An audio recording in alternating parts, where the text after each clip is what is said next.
Fatima was a simple 27-year-old woman with a job, a car, and loving parents. Most importantly, she prayed 5 times a day. But inside, something felt empty. Every time she stood in prayer, her heart felt hollow as if she was only performing actions. She remembered the hadith. The first thing to be judged on the day of judgment will be prayer. She prayed but still felt nothing. Why? One day, Fatima went to her aunt's house for dawah.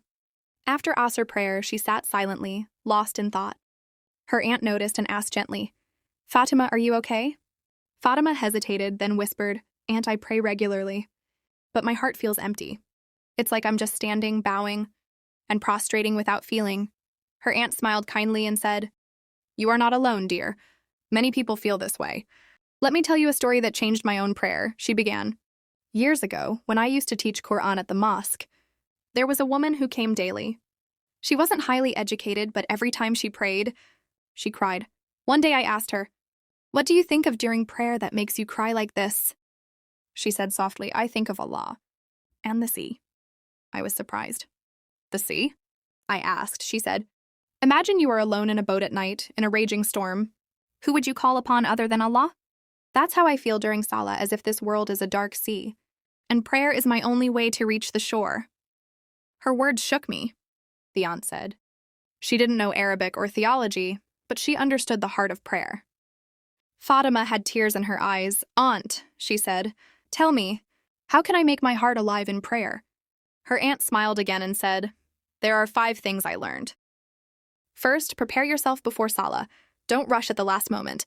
Do wudu calmly. Sit for a minute and remind yourself, I'm going to meet Allah. Second, understand what you recite. Learn the meanings of Surah Al-Fatiha and other verses. When you say Alhamdulillah Rabbil Alameen, feel gratitude in your heart. Third, change the surahs you recite.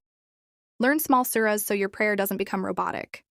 Fourth, pray as if it's your last prayer. The Prophet said, when you stand for Salah, pray as if it's your farewell prayer. Fifth, during sujood, speak to Allah in your own words.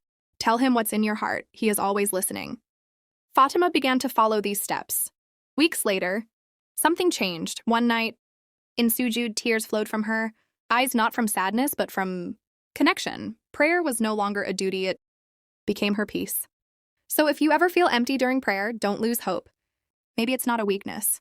Maybe it's your heart longing to return to Allah. When you let it, Salah becomes your safe place.